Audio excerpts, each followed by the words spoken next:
నేను స్కూల్కే పోలా. 9th కూడా లాస్ట్లో ఇంకా ఎగ్జామ్స్ స్టార్ట్ అవుతున్నాయి అనగా నేను రానత్తలూరులో ఉన్నాను అనమాట. అక్కడుంటే అప్పుడు రానత్తలు ఏం చెప్పారు, నాయన చదువుకోవాలి చదువుకుంటేనే కదా భవిష్యత్తు ఉండేది అని చెప్తుంటే నేను అప్పుడు కూడా పోయేది ఫోన్ అని చెప్పేది.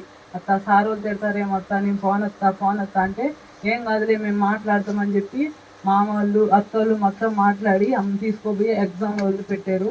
ఏదో ఎగ్జామ్ రాసేసి 10th వెళ్ళిపోయినప్పుడు అప్పుడు నాకు దేవుని గురించి నిజంగా తెలిసింది. అప్పుడు నేను దేవుళ్ళలో బాగా బలపడ్డాను. దేవుని చిత్తం ఎలా ఉంటే అలా జరిగిపోద్దని చెప్పి ఎగ్జామ్స్ రాసేసాను. రాసిన కాడి నుంచి ఒకటే ప్రార్థన, నేను పాస్ అవుతానో ఫెయిల్ అవుతానో నాకైతే తెలియదు, నీ చిత్తం మాత్రం జరిగించేయ, నాలో ఏదైనా లోపం ఉంటే అది నాకు కనపరిచేయ అని చెప్పి ఒకటే ప్రార్థన చేసుకునేవాడిని. 10th ఎలానో పాస్ అయిపోయా. ఇంటర్కి వచ్చినప్పుడు ఎన్నో సమస్యలు వచ్చాయి, అవమానాలు వచ్చాయి, నిందలు వచ్చాయి. అన్నీ పట్టించుకోవాలా.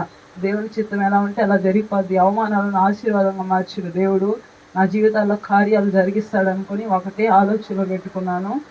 ఏదో ఇంటర్ కూడా ఎలాగోలో పాస్ అయిపోయి ఇప్పుడు బీటెక్కి ఎంసెట్ రాశాను. ఎంసెట్లో దేవుని చిత్తం, దేవుడా నేనైతే ఏం రాయలేదు నాయన, నీ చిత్తాన్ని జరిగించు. నేనైతే ఏదో కూలీనాలి చేసుకొని బతికే వాళ్ళ కుటుంబంలో పుట్టాను. నాకైతే ఏమి స్తోమత లేదు, డబ్బు పెట్టుకునే స్తోమత.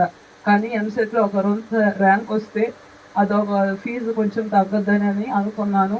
దేవుని చిత్తం జరిగించాడు. మంచి అంటే స్టేట్ లెవెల్లో ర్యాంక్ రాకపోయినాను, డిస్టిక్ లెవెల్లో నాకు ర్యాంక్ వచ్చింది. మంచి కాలేజీలలో సీట్ వచ్చింది. అలానే ఇక్కడ కావల్లో విట్స్ కాలేజీలో బీటెక్ ఇప్పుడు జాయిన్ అయ్యాను. బీటెక్ కావాల్సిన మనీ మా తాతలు పెట్టుకుంటారు, అన్నీ మా తాత ఖర్చులన్నీ మా తాతలే చూసుకుంటున్నారు. దేవుడు నాకు ఎలాగోలా చిన్నప్పటి నుంచి ఆయన సహాయం చేస్తూ ఉన్నాడు, ఆయన చెయ్యి అందిస్తూ ఉన్నాడు. అందుకని నా కంఠంలో ప్రాణం పోయేంత వరకు నేను దేవుణ్ణి విడిచిపెట్టను, దేవుని విశ్వాసాన్ని విడిచిపెట్టను. నాకు ప్రతిసారి తాత చెప్తా ఉంటాడు, నువ్వు నీ సహోదరుని ప్రేమిస్తేనే, నీ తోట ఉన్న వాళ్ళు ప్రేమిస్తేనే దేవుడు నీ పట్ల కార్యాలు జరిగిస్తాడు అని చెప్తా ఉంటాడు. కాబట్టి దాని ప్రకారం నేను నడుచుకుంటున్నాను. అంతేకాకుండా పాస్టర్ చెప్పే వాక్యాలు వింటున్నాను కాబట్టి వాటి ప్రకారం నడుచుకుంటున్నాను. కాబట్టి ఇప్పటికీ నా జీవితాల్లో అవమానాలను ఆశీర్వాదంగా మారుస్తున్నాడే కానీ ఏ రోజు నన్ను బాధ పెట్టలేదు. చిన్న సాక్షి దేవుడు దీవించును గాక. నా కొరకు మీరు ప్రార్థించండి.